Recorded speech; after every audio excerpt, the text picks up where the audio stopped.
Hello and welcome. I'd like to start by saying thank you to Shywit Khan for having me, and to you all for giving us your time today. The theme for the day is influence, and I'm so excited to jump in and talk about how each of us can work to change things in the industry. More specifically, I want to talk with you all about imposter systems, the structures that induce the syndrome. Before we dig in, I'd like to tell you all a little bit about myself. My name is Tine Zekis, but I go by Tine Zekis, which is also my handle on Twitter and Instagram. My pronouns are she, her, hers.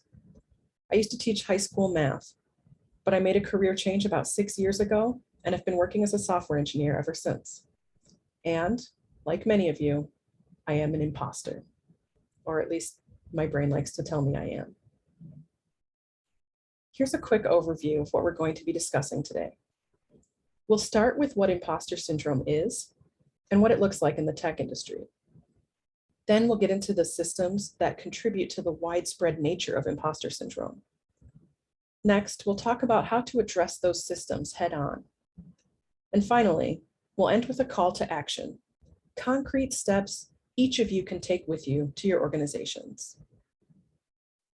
So first things first, let's talk about why we're here. What is imposter syndrome? And why do we talk about it so much at conferences like this one? Now, I want to make sure we're all speaking the same language here. When I say imposter syndrome, I'm talking about a thought pattern in which a person diminishes their own accomplishments, often attributing their successes to luck. This is then paired with a fear of being discovered to be a fraud or less capable than they appear to be. Imposter syndrome is the description we give to individuals who fall under some portion of this definition. Much of the literature available on the topic is about helping individuals to diagnose and cope with their own imposter syndrome. If you do a quick Google search of imposter syndrome, you'll find all kinds of articles about symptoms and traits of those with imposter syndrome, quizzes for self-diagnosis, and tools for coping with the syndrome. In fact, this is exactly the content I brought to Shywit Khan in 2020. This time last year, I gave a talk called Imposter Syndrome, Slaying the Beast. We talked about the initial study in 1978 by Dr. Pauline Rose Clance and Dr. Suzanne Imes, who coined the term imposter phenomenon. We discussed warning signs that you might be experiencing imposter syndrome, and we talked about weapons you can keep in your arsenal to fight it off. Importantly, we also spent a significant portion of our time trying to normalize the experience of imposter syndrome. We discussed how common it is and the fact that folks experience it at all levels of their careers, from individual contributors all the way up to CEOs. We even talked about some of the incredibly accomplished, famous people who have spoken publicly about their own imposter syndrome. Here's an example from last time. You will never climb career mountain and get to the top and shout, "I made it." You will rarely feel done or complete or even successful.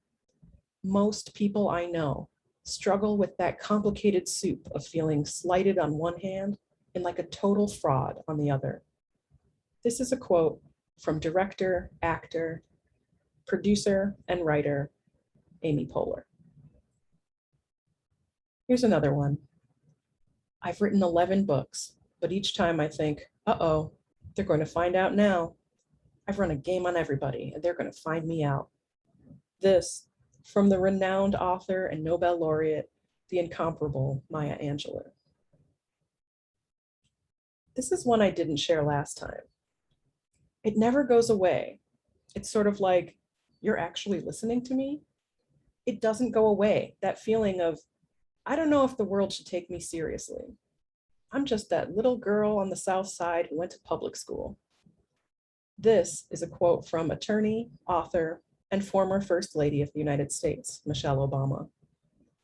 So we've done a lot of work to normalize imposter syndrome while empowering individuals to combat it in their own lives. But earlier this year, I read an article that completely changed how I view the problem, as well as its solutions. In February 2021, The Harvard Business Review published "Stop Telling Women They Have Imposter Syndrome" by Ruchika Tulshian and Jodi-Ann Blurry. The article takes our typical discussion of imposter syndrome and flips it on its head. Instead of focusing on fixing women at work, the authors argue that we should be working to fix the places where women work. When I reflect on how I've been approaching imposter syndrome for the last few years, I keep coming back to something my coworker Alyssa Nakow often says. Typical does not equal normal. It's typical for people to suffer from imposter syndrome, especially people with identities that are marginalized in the tech industry. Women, trans and non-binary folks, people of color, neurodivergent folks, disabled folks, veterans, people from non-traditional educational backgrounds, etc. It's a typical experience, but we shouldn't normalize it. We should fix it. When trying to get an understanding of the scope of the problem, I came across a systematic review of imposter syndrome by Dina M. Bravata, Divya K. Madhusudan, Michael Boroff, and Kevin O. Coakley. In 2019, the group of psychologists pulled together a collection of studies in order to examine the prevalence, predictors, and treatment of imposter syndrome. The studies ranged from 1990 to 2018. They looked at 62 peer-reviewed studies covering a total of more than 14,000 participants. Half of those studies were published within 6 years of the review. Unfortunately, the findings were pretty difficult to generalize. The researchers noted a couple of limitations of their review. The studies were heterogeneous, studying different populations, using different methodologies and measuring tools, etc. They also acknowledged the possibility of publication bias, which is when the likelihood of a study being published is based on what the findings of the study ended up being. The findings of the study were fairly unclear. Not all of the studies reviewed reported on gender differences, but of the ones that did, half found that women experience imposter syndrome at higher rates than men, and the other half found no differences at all. So I guess the moral of the story there is that no one has found men to experience higher rates of imposter syndrome than women. Unfortunately, none of the studies that commented on gender differences took into account any genders other than men and women. A few studies compared imposter syndrome rates among different age groups, and the findings were similarly inconsistent. Some studies found a negative correlation between imposter syndrome and age, meaning that the older the participant was, the less likely they were to experience imposter syndrome. However, other studies found no significant relationship between age and prevalence of imposter syndrome. A few studies also explored the impact racial and ethnic differences could have on imposter syndrome rates. However, the reviewers pointed out that as the field tries to standardize measuring tools for imposter syndrome, they have failed to include significant numbers of minorities. So there's a good chance that these measures don't accurately determine whether folks from certain populations have imposter syndrome. But I was still digging for an answer to my initial question. How big of a problem is imposter syndrome? 16 of the studies covered in the systematic review published findings on the overall prevalence of imposter syndrome. Of course, the studies used various measures and thresholds when accounting for imposter syndrome among participants, and they studied different populations. But here's a rundown of the prevalence they found. This chart shows how many studies reported prevalence within each 10 percentage point range of the population studied. So there were none between 0 and 10%, 1 between 11 and 20%, 3 between 21 and 30%, and so on. Note that most of the studies, 9 out of 16, reported a prevalence between 31% and 50% of the population studied. That is not an individual diagnosis. That's a cultural phenomenon. So how did we get here? How did imposter syndrome get to be such a widespread problem? This is where I propose the term sorry. This is where I propose a new term for the discourse: imposter systems. I've defined imposter systems as the institutional structures that lead to widespread imposter syndrome, especially among people with marginalized identities. Individuals with imposter syndrome are not the problem. Our organizations, institutions, and our very culture are built in such a way to push this diagnosis on people at alarming rates. Now, I'd love to give you all a step-by-step guide on how to tear down the patriarchy. But since we only have 45 minutes together, I thought we could focus on tackling this problem at the organizational level. So how do tech companies contribute to widespread imposterism? To answer this question, I used my own experiences and conversations with other marginalized folks in tech to develop a framework called the imposter system funnel. The problem starts at the top with homogeneity. Many of you have probably experienced being an only on your team or in meetings. Next, we have inequity. I'm sure far too many of us have learned at some point that we're getting paid much less than someone with comparable experience, but fewer marginalized identities. The next level in the system is exclusion, that feeling that you don't belong. Next, we have bias and microaggressions. That lack of belonging really gets solidified after the 10th time someone assumes you're in a role 3 steps down from where you actually are. And you spend too much of your time trying to interpret vague feedback about your tone or perceived attitude. Left unchecked, that bias leads to prejudice. Suddenly, you realize that your years of non-actionable feedback have led to missed opportunities and fewer promotions. Eventually, you might start to internalize that prejudice, believing that you are less qualified than your peers. And of course, that lands us at imposter syndrome at the bottom of the funnel. Going back to the article, Tulsian and Buri present arguments consistent with this framework. For instance, they point out that bias and exclusion exacerbate feelings of doubt. And they note how bias leads to prejudicial treatment, saying, who is deemed professional is an assessment process that's culturally biased and skewed. The authors further lament that workplaces continue to seek individual solutions for issues disproportionately caused by systems of discrimination and abuses of power. They also give examples of what this actually looks like in practice. The once engaged Latina woman suddenly becomes quiet in meetings. The Indian woman who was a sure shot for promotion gets vague feedback about lacking leadership presence. The trans woman who always spoke up doesn't anymore because her manager makes gender insensitive remarks. The Black woman whose questions once helped create better products for the organization doesn't feel safe contributing feedback after being told she's not a team player. Clearly, imposter systems have a devastating impact on far too many people. So where do we go from here?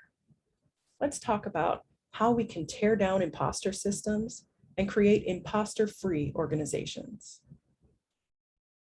As the authors of the article put it, the answer to overcoming imposter syndrome is not to fix individuals, but to create an environment that fosters a number of different leadership styles, and where diversity of race, racial, ethnic, and gender identities is viewed as just as professional as the current model. With that in mind, the first stop on the road to imposter-free organizations is diversity. Imposter syndrome will always have an opportunity to thrive when people find themselves as the only in the room, the only woman, the only person of color, etc. Before we get too far into the diversity conversation, I need to start by saying this. It's not a pipeline problem. Organizations will often throw up their hands and say, there just isn't enough diversity in the pipeline. To me, that's like saying, it's a shame that most of the water in Flint, Michigan doesn't want to be drinkable. The water is fine. You need to fix the pipes. On a larger scale, that means shifting our culture so that children of all genders are encouraged to figure out how things work, to build things, and to code. But again, I know we're not going to change our culture overnight. So let's talk about what our organizations can do in the meantime. We can start with job descriptions.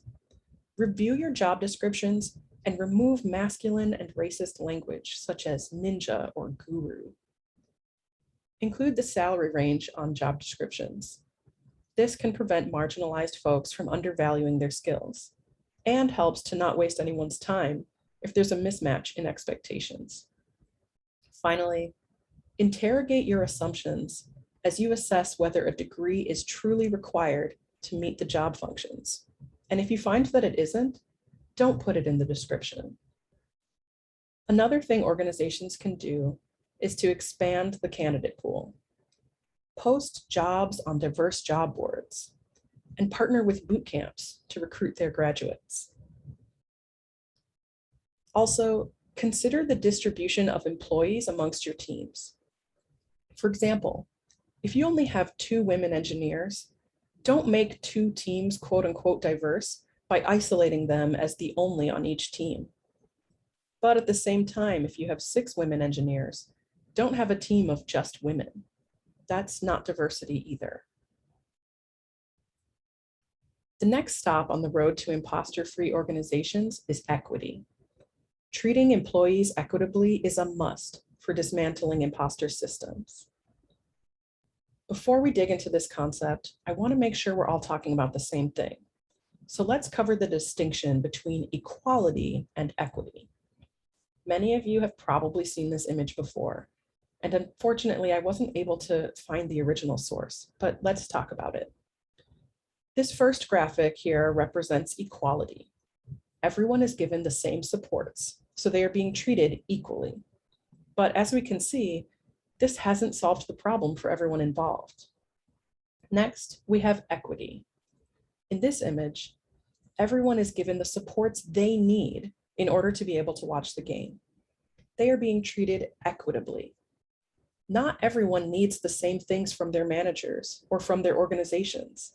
It's our job to meet people where they are and figure out what they need to be successful in their work. And it can also be a helpful exercise to assess whether we're actually solving the right problem. I wasn't sure what to call this last one, but as we can see here, no supports or accommodations are needed. Instead, the systemic barrier has been removed, and everyone can easily watch the game, no matter what they're bringing to the table. There are many aspects of equity that can help level the playing field for all employees. Though, in a setting like this one, the first thing that comes to mind for me is pay equity. Companies should conduct regular audits to confirm that they're paying equitably based on role and experience, and that there aren't differences by gender, race, age, or any other protected status. We should also be making sure people have equitable access to opportunities for advancement. We'll get more into detail on that one later. The last thing I want to cover in this section is parental leave. This is a case where I would actually argue for equality. All parents should be given the same amount of parental leave because parents of all genders need time to bond with their new children. Also, this helps to reduce the conscious or unconscious perception that women are a liability because they might take a lengthy leave of absence if they have a kid. And when creating policies like this one, please use the term parental leave. There's no good reason to force our non-binary employees to apply for maternity leave or paternity leave. A close neighbor of diversity and equity is at our next stop, belonging. One of the deeper impacts of being an only is a lack of belonging at work. A good friend of mine, Kate Donaldson, put it so well. She explained it to a cisgender, heterosexual, white male colleague like this. Have you ever dropped your wife off at a baby shower and thought, no way I'm going in there? That's what it feels like to come to work every day. Even if no one is actively trying to exclude you, the environment feels unwelcoming, like you don't belong there. Belonging is a term that's starting to get a lot of attention in the diversity, equity, and inclusion space. But I'd argue that belonging is a more appropriate term than inclusion. Just as our language has evolved away from talking about tolerance of other cultures, I think we should be moving away from inclusion as a goal for organizations. I don't want to be tolerated for my differences. I want to be acknowledged, accepted, and celebrated for those differences. I think of inclusion as a bit of an afterthought, like carving out a space for a person who didn't originally belong. For instance, when I ask my 3-year-old daughter to include her baby brother in her playing, this could go one of two ways. She could continue her game as is and let her brother also hang around. The powers that be have allowed him to be there. She has included him in her play. Or she could change the game, because a baby doesn't belong in the game she was originally playing. But she can design a new game in which a baby's presence, skills, and disposition are an asset to what's going on. Inclusion is an act by the majority or the people in power, but belonging is a state of being as unquestionable as our own humanity. We don't need to be included if our belonging is pre-established and understood by everyone involved. So how do companies create a sense of belonging for all employees? The first step is to evaluate potential employees as a culture add rather than a culture fit. Importantly, the next piece of this is understanding and embracing the fact that your company culture will change as you diversify your teams. If your culture is staying the same with every new hire, that means people are assimilating to the existing culture rather than finding a sense of belonging as they are. At the same time, avoid the temptation to equate your company to a family. People shouldn't feel pressured to attend events outside of work or to treat their job as their main identity. Here's an unpopular opinion. People shouldn't feel like they have to bring their whole selves to work. I could talk about belonging all day, but perhaps that's for another talk. For now, since we're here at the Chicago Women in Tech Conference, let's focus on belonging for all genders. Organizations can create a sense of belonging for their employees of all genders by having non-gendered bathrooms in the office, by avoiding gendered language everywhere, like ladies and gentlemen, or hey guys, or I was talking to the girls over in sales. Normalize the sharing of personal pronouns at interviews, in meetings, on Slack profiles and email signatures. And please don't refer to these as preferred pronouns. Our identity is not a preference, it's who we are. Our next stop is acknowledgement. Organizations need to create systems that facilitate the regular acknowledgement of employees' invaluable contributions. It's important to publicly recognize employees regularly. Give credit where credit is due. None of these strategies exist in isolation. For instance, equity is important here as well. Once you're publicly acknowledging individuals, be sure you don't forget anyone. Have systems in place to acknowledge everyone who contributes to a particular project or initiative. And when someone goes above and beyond, don't be afraid to acknowledge their work with additional compensation. For instance, my employer pays a monthly stipend to the leaders of employee resource groups, recognizing the additional labor and actually investing monetary resources in that important work. Returning to our roadmap, let's move forward to mentorship and sponsorship. In order to dismantle imposter systems, we need to offer support to individuals as they move up in their careers. A great place for companies to start is with a formalized mentorship program. Pair employees with mentors and provide training on what mentorship can look like. When done right, the relationship can be mutually beneficial to both mentor and mentee. In a culture of teaching and learning, our most senior employees still have a ton they can learn from others. In this way, it's important to understand that junior level talent is an asset in giving us all opportunities to learn and grow. Sponsorship, on the other hand, is about advocating for individuals behind closed doors. This is a job for people in leadership at your company. In order to make sure all different kinds of people are getting a shot at new opportunities, people in leadership roles need to be trained to recognize and circumvent their own biases, especially when seeking out the potential people have to be successful when met with new challenges. And along those same lines, our last stop on the road to imposter-free organizations is opportunity transparency. What I mean by opportunity transparency is a set of clearly defined paths to advancement. Everyone in the company should know what the expectations are for them to get to the next level. Additionally, rather than designing a new role for a specific quote-unquote rock star, all internal openings should be publicized company-wide. Hopefully, if we've been getting to all the other stops along the way, this last piece will lead to a leadership team that reflects the diversity of the organization. Importantly, representation in leadership can help to reduce imposter feelings, as people feel a sense of belonging and can see the possibility of upward movement. At last, we've reached our destination, an imposter-free organization. As a quick recap, the stops along the way were diversity, equity, belonging, acknowledgement, mentorship and sponsorship, and opportunity transparency.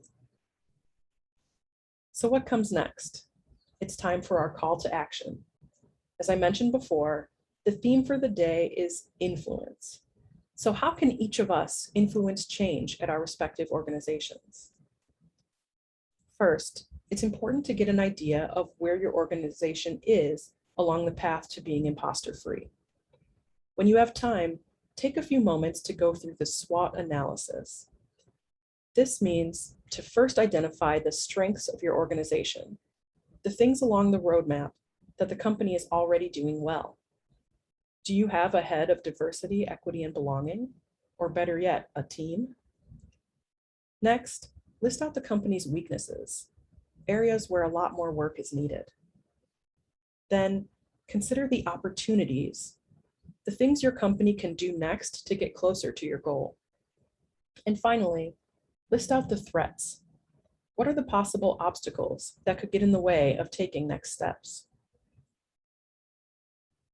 Forgive me for quoting Frozen 2 here, but once you've gone through your SWOT analysis, just do the next right thing.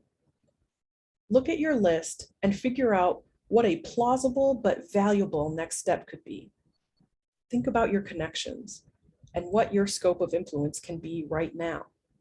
It can be something as small as adding pronouns to the company's email signature template, or as big as auditing pay equity across protected statuses.